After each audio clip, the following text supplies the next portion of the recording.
boa noite a todos. Que a graça e a paz de nosso Senhor Jesus seja abundante sobre os meus irmãos.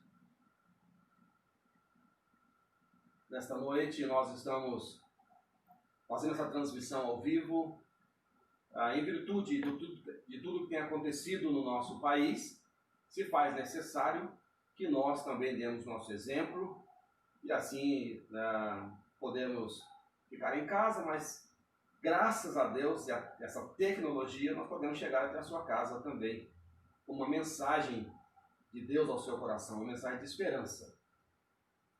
Eu sou o pastor Vanderlei e as pessoas que estão nos ouvindo, muitas pessoas estão nos acompanhando, pessoas que mandaram um recadinho aqui para nós, dizendo que iam nos acompanhar. Um abraço a todos vocês, todos vocês estão nos ouvindo mesmo, mas de um modo especial aos meus irmãos, Kester e Elaine, que são irmãos, amigos, tem um tempo que eu não os vejo, são de Brasília, e o Kester me mandou um recadinho dizendo: pastor, nós vamos acompanhar o culto aí que o senhor estará transmitindo. Então, Kester, nosso abraço carinhoso a você, Elaine, e as filhas, e a todos vocês, nossos amigos do Facebook, eu sei que são muitos mesmo. Forte abraço a vocês, e a Igreja Presbiteriana de Rolim de Moura, aos irmãos que estão nos acompanhando, um beijo carinhoso para todos vocês, e prazer poder estar com vocês aqui, ok? Hoje um culto um pouco diferente, nós não temos a música, o louvor, como é de costume, mas nós queremos então pelo menos transmitir esse recado de Deus no seu coração nesta noite. Eu quero então compartilhar com vocês nesse instante um texto das Escrituras Sagradas, está no livro de Juízes, Juízes capítulo 2, eu lerei inicialmente o versículo 6 até o versículo 15. Diz assim a palavra de Deus: havendo Josué despedido o povo, foram-se os filhos de Israel, cada um a sua herança, para possuírem a terra. Serviu o povo ao Senhor todos os dias de Josué e todos os dias dos anciãos, que ainda sobreviveram por muito tempo depois de Josué, e que viram todas as grandes obras feitas pelo Senhor a Israel.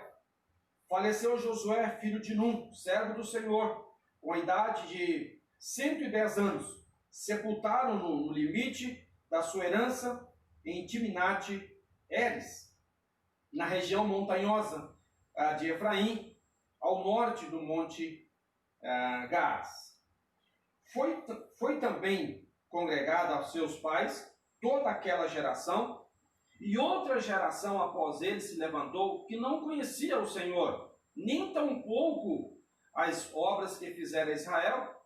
Então fizeram os filhos de Israel o que era mal perante o Senhor, pois serviram os Baalins, deixaram o Senhor Deus de seus pais, que os tirara da terra do Egito, e foram-se após outros deuses, dentre os deuses das gentes que havia ao redor deles, e os adoraram, e provocaram o Senhor a ira, porquanto deixaram o Senhor e serviram a Baal e a Astarote.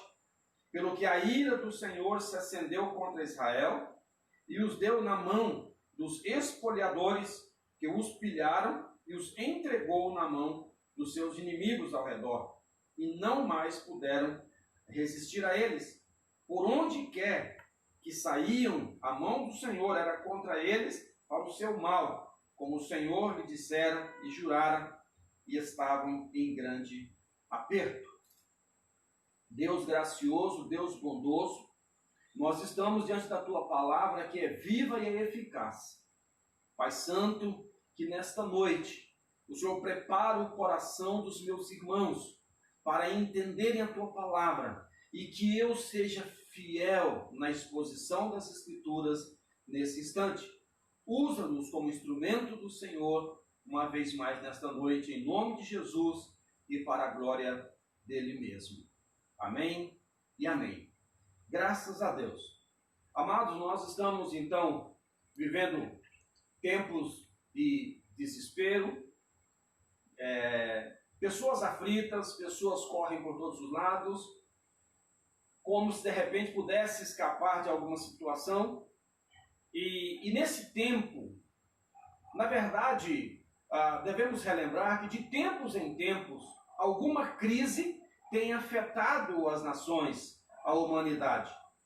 Guerras, rumores de guerras, falência financeira, e tantas coisas. E nesses últimos dias, estamos justamente fazendo essa transmissão agora, justamente por conta desse último acontecimento que abalou e tem abalado as nações. As expectativas que nós ouvimos, alguns são pessimistas, outros dão alguma esperança, mas nesse contexto está a igreja. Então estamos vivendo uma grande crise, pelo menos emocional, ainda não financeira. E a nossa oração a Deus é para que isso não atinja também financeiramente a nossa nação, o nosso povo. Então as crises, elas sempre trazem instabilidade e incerteza. E diante delas, os homens são induzidos a certas decisões que nem sempre são acertadas. E talvez seja aí o grande perigo, porque são tomadas muitas vezes às pressas e sob nenhuma orientação segura. Além do mais, quando o pecado ascende mais gravemente entre os homens, as escolhas são sempre carregadas de impiedade e de incertezas. E o texto que nós lemos, amado, do livro de Juízes, revela com clareza uma época de grande crise em Israel e de crescimento da impiedade.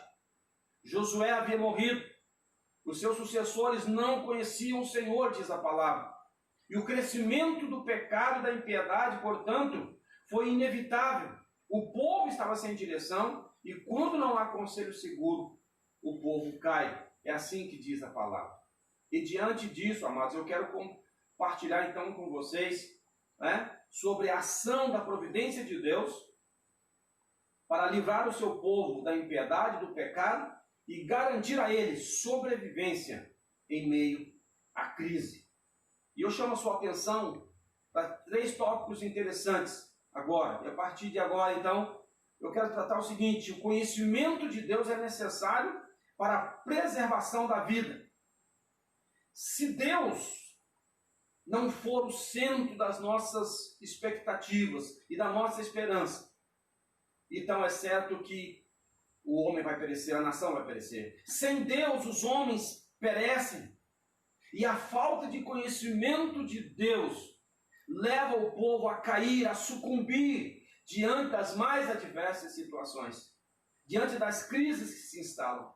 E as Escrituras, em muitos lugares, afirmam claramente que a ausência do conhecimento sempre há o aumento do pecado e da impiedade.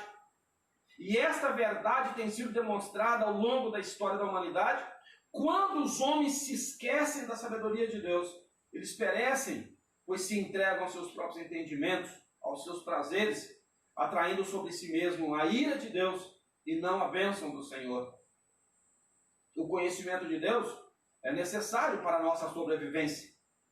Olhando nessa perspectiva, João Calvino, grande reformador de Genebra, escreve dizendo o seguinte: em primeiro lugar, ninguém pode olhar para si mesmo sem imediatamente torne seus pensamentos a contemplação de Deus em quem se vive e em quem se move.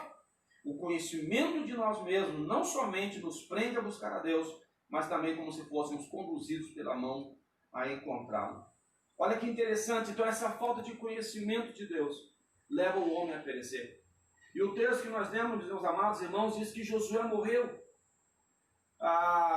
Josué, todos nós sabemos, foi o sucessor de Moisés. Deus o levantou para conduzir o povo à terra prometida. Agora Josué morre e ele leva então, ele deixa a herança que Deus havia prometido para entregar ao povo, para que o povo pudesse tomar posse dela. Mas há um fato interessante no versículo 10. O texto diz que foi também congregado aos seus pais toda aquela geração, e outra geração após ele se levantou que não conhecia o Senhor. Outra geração se levanta após Josué que não conhecia o Senhor. E quando o povo então desvia por caminhos pelos quais Deus não propôs a eles, um povo que devia então prezar pela herança que Deus havia deixado a eles, agora, então o texto diz que eles não conhecem, uma geração que não conhece a Deus, e o resultado do não conhecimento de Deus é levar o povo à idolatria, ao culto aos deuses pagãos. É o que aconteceu com a nação de Israel, já agora pela segunda vez, porque a primeira vez o cativeiro aconteceu por conta disso, da rebeldia, desobediência, e agora então essa nação levanta e não conhece o Senhor, e começa também a desviar-se do Senhor. A importância de nós líderes, de você pai, mãe, que conhece o Senhor, transmitir ao seu filho esse conhecimento de Deus, esta herança de Deus. Não é qualquer coisa, meus irmãos. Não é uma coisa simples, mas é um fato verdadeiro. É uma promessa de Deus para os nossos filhos, para a nossa família. E transmitir esses valores a Ele é o melhor que você pode fazer. Então, diante dessas crises, nós não podemos entrar no desespero. Nós não podemos embarcar com um mundo sem conhecimento de Deus. As pessoas entram num desespero, num transtorno, como se a solução estivesse na mão dos homens. Mas o Senhor diz claramente na sua palavra que quando nós conhecemos, nós nos entregamos a Ele, quando nós nos devotamos a conhecê-lo, então Ele também se volta para nós e livra-nos, porque é promessa dEle. Então a nossa esperança não está nos homens, não está no governo Bolsonaro, não está no governo Trump, não está no governo da China, não está em governo nenhum, mas a nossa esperança deve ser que Deus possa usar sim esses homens, mas que nós entendamos que por trás da ação do homem existe um Deus gracioso, um Deus que zela pelo seu povo. Para crescer em uma vida reta e necessária, conhecer a Deus mediante a sua palavra revelada, pois a falta desse conhecimento de Deus, de sua vontade, dá liberdade ao coração pecaminoso do homem para agir segundo os seus interesses. Quando nós olhamos para o livro do profeta Oséias, Oséias também diagnosticou um problema de Israel e sua corrupção, apontando para a ignorância daquela nação. E Oséias clama, dizendo o seguinte: ouvi a palavra do Senhor, vós filhos de Israel, porque o Senhor tem uma contenda contra os habitantes da terra, porque nela não há verdade, nem amor, nem conhecimento de Deus. E ele diz mais: o meu povo está sendo destruído, porque lhe falta conhecimento. Então, quando nós estamos desesperados diante de alguma situação, talvez seja a hora de você começar a olhar para o Deus que nos chamou, ao Deus que te chamou, ao Deus a quem nós conhecemos, ao Deus que as Escrituras revelam, que é o Deus sustentador e que é o Deus que tem o controle das coisas nas suas mãos. Deus não perdeu o controle da humanidade. Deus não perdeu o controle do mundo. Não é concebível a ideia, ouvir quando alguém disse que esse mundo foi entregue a Satanás. Isso não é possível, irmãos, não existe. Porque até mesmo Satanás age dentro de um propósito que Deus estabeleceu. Ele não pode ir além daquilo que Deus permite que ele vá. Então o mundo é o mundo de Deus. Quando a palavra diz que no mundo, o mundo jaz do maligno, não quer dizer que esse mundo é do maligno, mas que o maligno está inserido nele. Mas Deus continua tendo o controle de todas as coisas, e Ele é a nossa esperança. Juízes capítulo 2 assevera a situação degradante e perniciosa em que viviam os israelitas. E o principal ataque à vida espiritual estava no culto a Deus. De fato, sempre que o pecado cresce numa localidade, o primeiro alvo é o culto a Deus. O culto é a expressão da compreensão que o povo tem do seu Deus. É possível então conhecer um Deus a partir do culto que os seus seguidores lhe oferecem. E esse ponto se torna ainda mais perceptível no período dos reis de Israel, quando os reis adoravam o Senhor e ao mesmo tempo outros deuses. E essa anomalia teve início com Salomão. Adorar outros deuses é comparado ao mesmo que prostituição. E preste atenção nisso, amados. Preste atenção nisso. O nosso Deus é o Deus da exclusividade. Deus não divide a sua glória com ninguém. Que coisa maravilhosa. Deus é o Deus da exclusividade.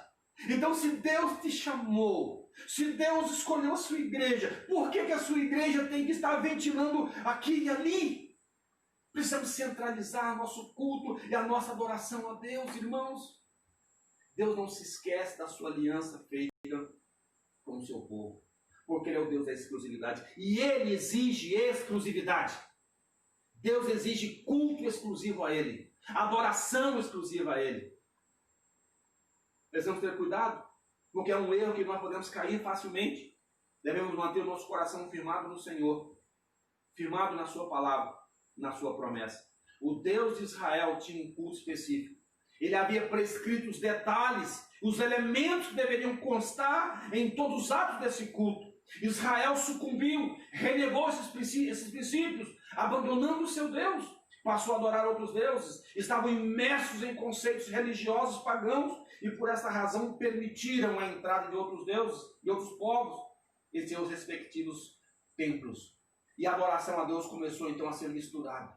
A adoração a Deus começou a ser questionada. E é isso algo de Satanás. É trazer confusão na cabeça do povo. É inserir no contexto do culto elementos estranhos. Então, amados, o culto a Deus não é inclusivo. O culto a Deus é exclusivo. Atentem a isso. É Deus mesmo que estabeleceu o modo pelo qual Ele deve ser adorado. Então, Deus não deve ser adorado como eu penso que deve ser, como eu acho que deve ser. Não. Deus é adorado, Deus é cultuado a partir daquilo que Ele mesmo estabeleceu como deve ser. E Jesus falou sobre isso quando Ele conversava com a mulher samaritana. Vem a hora, chegou, em que os verdadeiros adoradores adorarão o Pai em espírito e em verdade. E são esses que o Pai procura para seus adoradores. Que coisa gloriosa! Porque é Deus que nos procurou. É Deus que nos achou, é Deus que nos chamou, é Deus que viu nossa situação, não porque eu era bonzinho, não porque você era bonito, porque você era talentoso, mas porque aprove a Deus te chamar. Ele te chamou e estabeleceu na sua vida o modo de culto. Então respeite isso, viva isso para a glória do Senhor. O apóstolo Paulo, na sua carta aos Romanos, afirmou que o desvirtuamento do culto gera o aumento de pecado e de impiedade. Ele escreve dizendo ali, por haverem desprezado o conhecimento de Deus, o próprio Deus os entregou a uma disposição mental reprovável para praticarem coisas inconvenientes. Então, quando o ser humano começa a achar que ele é o dono, que ele é o que estabelece o modo espiritual a Deus, então a Bíblia diz que Deus entrega esse homem à sua própria disposição mental. Como é triste isso e como isso é perigoso. Que o Senhor tenha piedade de nós e não nos entregue a nossa própria sorte, mas que nós continuemos nesse culto e nesse serviço a Deus com integridade. Então, queridos, o conhecimento de Deus é necessário para a preservação da vida. Um segundo aspecto aqui, a bondade de Deus o induz a levantar homens como instrumento de salvação para o seu povo. Ao longo da história, Deus tem levantado líderes, homens pelos quais precisam ser ouvidos, homens pelos quais devem ser acreditados, quando esses são fiéis às Sagradas Escrituras. Em toda a história, Deus trabalhou usando líderes, homens pelos quais Ele pudesse contar com eles. Pela graça de Deus, pela bondade de Deus, pela infinita bondade de Deus, Deus me levantou como pastor. E eu, irmão, sinceramente, vez por outra estou questionando isso. Senhor, tem tantos outros homens melhores do que eu, por que levantar a mim?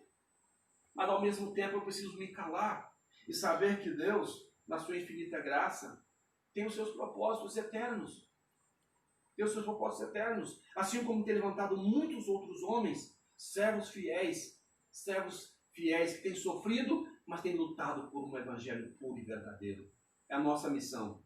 Então a bondade de Deus é que o induz a levantar homens como instrumentos de salvação ao seu povo. Em cada época da história, Deus tem levantado esses homens para lutar em prol do seu reino. Nós não podemos esquecer de que a reforma, no sentido de retorno à palavra de Deus, com arrependimento e fé, sempre existiu na vida da igreja, desde a origem do homem. Podemos pensar que essa reforma acontece desde os primórdios.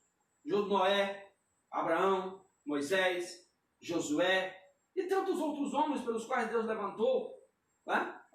Esses patriarcas que foram instrumentos de Deus para imprimir na mente da sociedade um verdadeiro sentido da fé, um verdadeiro e único Deus.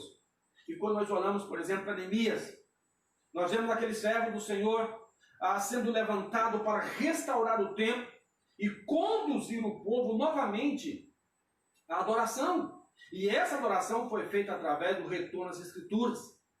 E esse foi um fato principal da reforma do século XVI. No Novo Testamento nós vemos também essas reformas.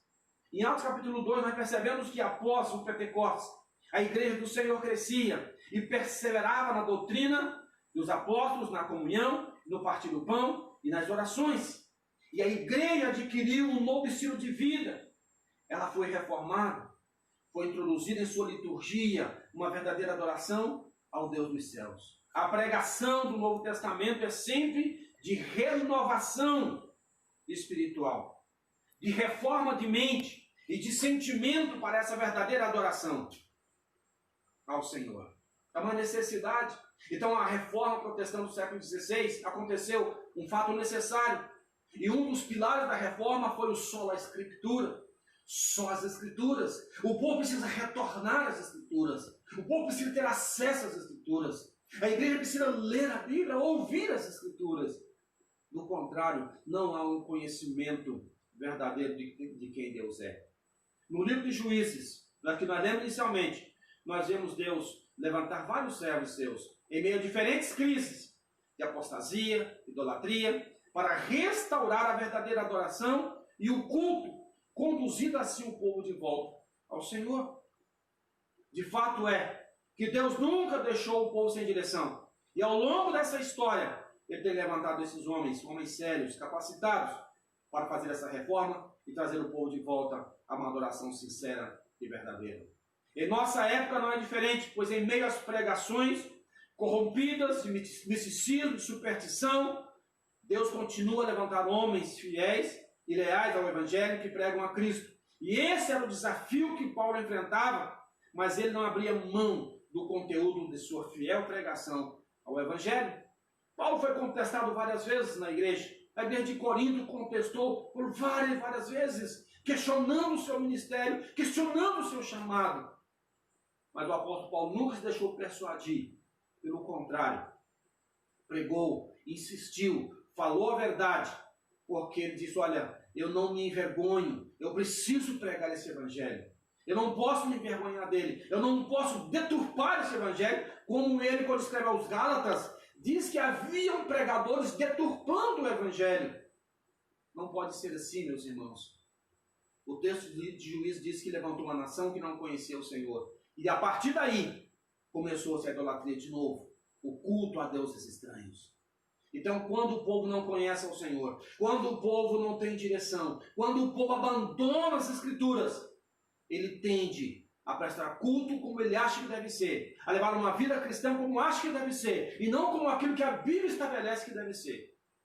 Nesse tempo de reclusão em nossas casas, nós precisamos refletir, voltar às Escrituras, olhar firmemente para o Senhor, que é o autor e consumador da nossa fé. Os reformadores enfatizaram a sua Escritura, como já dizemos, fazendo eco ao apóstolo, porque decidi nada saber entre vós, senão a Jesus Cristo e esse crucificado. Então, Deus, na sua bondade, misericórdia, induz homens e levanta homens como instrumento de salvação ao seu povo. E terceiro e último aspecto aqui, amados, o Senhor mesmo é quem prepara o caminho para se chegar a Ele. Glória a Deus. Ele mesmo é quem prepara o caminho para se chegar a Ele. Quando nós olhamos para o livro de Gênesis, desde a queda lá dos nossos primeiros pais, ou os nossos avós, como alguns pregadores afirmam, logo após a queda, há também a promessa do Redentor. Em Gênesis 3,15, o que nós chamamos de proto-evangelho. A primeira referência a Jesus Cristo está ali. Então Deus já está ali preparando um caminho para trazer o seu povo de volta ao seu propósito, ao seu projeto. O apóstolo Paulo disse, Deus escolheu as coisas humildes do mundo e as desprezadas e aquelas que não são, para conduzir a nada as que são, a fim de que ninguém se vanglorie na presença de Deus. De fato, pode-se ver uma maneira muito pouco convencional de Deus agir em algumas situações, como nós vimos lá no passado. O livro de Juízes mesmo relata alguns desses meios pelos quais Deus usou para alertar o seu povo. Ali nós encontramos uma aguilhada de bois, ali nós encontramos uma estaca de tenda, ali nós encontramos tochas, ali nós encontramos tantos objetos que para nós seriam estranhos, mas que para Deus é o meio pelo qual Ele chama o seu povo de volta. Hoje, o Senhor tem usado a sua palavra. É o meio mais eficaz, mas Deus não descarta outros meios pelo qual Ele possa usar para trazer você de volta a Ele. Talvez você esteja me ouvindo aí, e você talvez esteja até distante do Senhor. Esse é o tempo de Deus na sua vida. O Senhor poderá estar alertando você através dessa epidemia ou pandemia, tantos nomes que surgem. Talvez vai trazer de volta, alertando o seu coração. É tempo de restauração. Ao mesmo tempo que é tempo de reclusão, mas também é um tempo de restauração para a sua vida. Você não pode dizer que não conhece o Senhor, pelo menos não a partir de hoje, porque você conhece o Senhor e Deus te dá uma nova oportunidade de você então ser restaurado a sua comunhão. Deus tem os seus gloriosos métodos, porque Ele é o Senhor da história. Às vezes queremos acrescentar os métodos do Senhor, nossos próprios métodos, pecamos contra Ele, pois via de regra sugerimos métodos carnais e que não trarão o resultado esperado. Como Deus é quem sabe todas as coisas, a Ele devemos deixar que Ele faça tudo conforme o seu agrado, o seu querer. Qual é, portanto, o objetivo de Deus ao utilizar métodos tão poucos convencionais? Qual o propósito de Deus?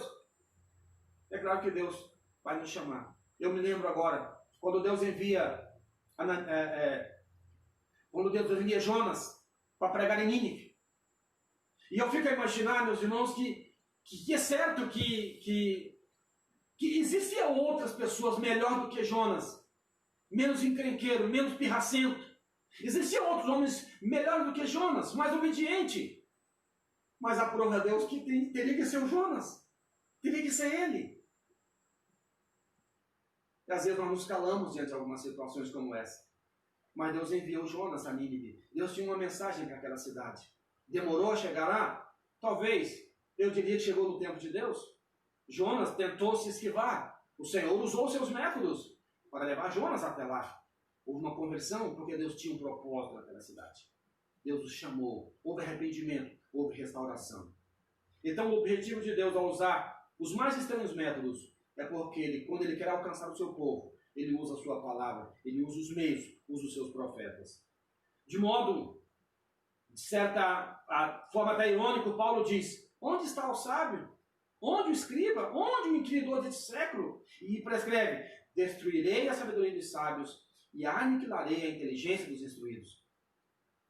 Voltando mais aos escritos de Calvino, ele comenta essa passagem da seguinte maneira: além do mais, visto que a maneira usual de Deus vingar-se é golpeando de cegueira os que se acham presos ao seu próprio entendimento e são excessivamente sábios aos seus próprios olhos, não surpreende que homens carnais se levantem contra Deus na tentativa de fazer sua verdade eterna dar lugar às suas todas presunções, tornando-se insensatos e fúteis em seus raciocínios. Como nós temos visto isso, irmãos? Homens orgulhosos, homens arrogantes, se achando no lugar de Deus, se achando que tem o controle de tudo, achando que eles podem fazer ou desfazer a hora que quiserem. E aí Deus permite uma epidemia como essa e fica todo mundo louco na cabeça. Os grandes se enclausuram em seus castelos, em seus quartos. Os grandes se escondem porque não há o que fazer. Há o questionamento do que está acontecendo. Na sua sabedoria, eles não conseguem descobrir nem essas pequenas coisas, nem esses pequenos vírus. Esse vírus é grande para nós, é assustador para nós, mas diante de Deus não passa de um sopro. Se o Senhor quiser, Ele mesmo poderia tragá-los agora. Ligar o sugador e sugar todo esse vírus agora, porque Ele é Deus. Se Ele quiser, Ele pode fazer isso. Mas de repente o Senhor tem outras lições a trazer à humanidade através disso. Não sei até quando. Nós estamos nos precavendo. Cabe a nós nos prevenir. mas não desesperar, porque saber que Deus tem o controle nas mãos.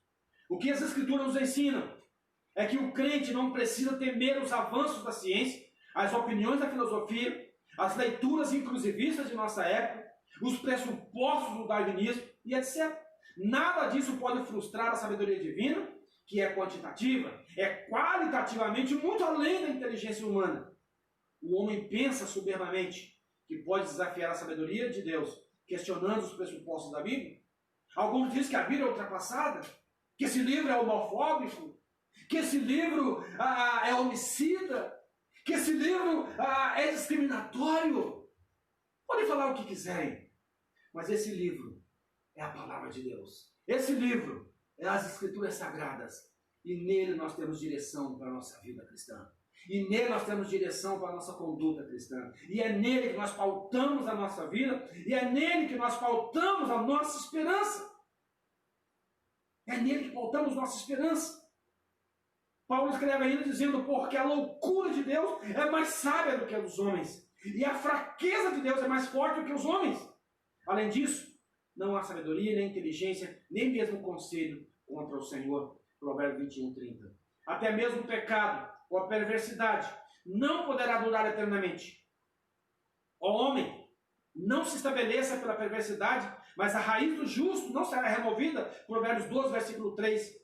Porque o que vende não tornará a possuir aquilo que vendeu, por mais que viva, porque a profecia contra a multidão não voltará atrás. Ninguém fortalece a sua vida com a sua própria iniquidade.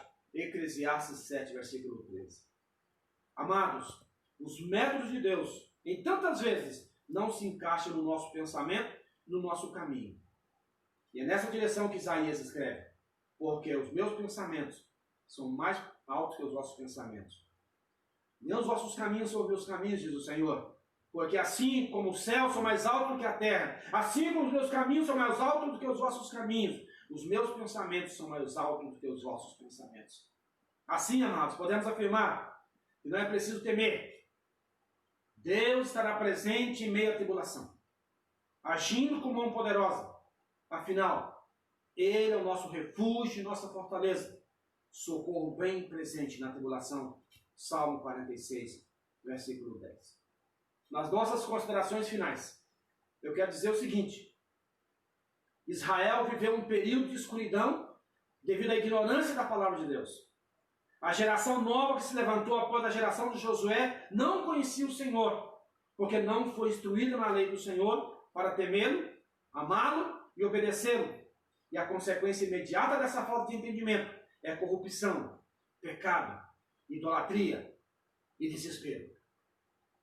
Não podemos ser uma geração que não conheça o Senhor, mas devemos ser uma geração que, além de conhecer o Senhor, possamos viver para a honra e a glória desse Deus, cultuando, servindo, adorando a esse Deus que é sustentador de todas as coisas.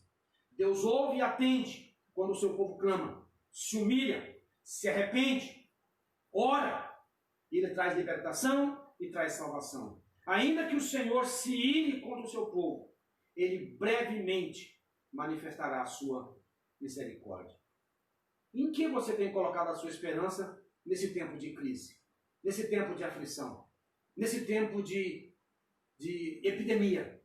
Aonde está a sua esperança? Quem você tem buscado para solucionar os seus problemas? E eu finalizo perguntando o seguinte: você realmente crê em Cristo como seu Senhor e Salvador? Esse é o tempo de restauração. É o tempo de você olhar para dentro de você. Que caminho você tem trilhado? Você que conhece o Senhor. Você que sabe quem é Deus. Qual caminho você tem trilhado nesses dias? E o seu medo talvez se aumente ainda mais. Senhor, não vem agora. Senhor, não me leve agora. Se Deus vier para te levar, Ele vai te levar. Então é preciso que nós estejamos prontos e preparados.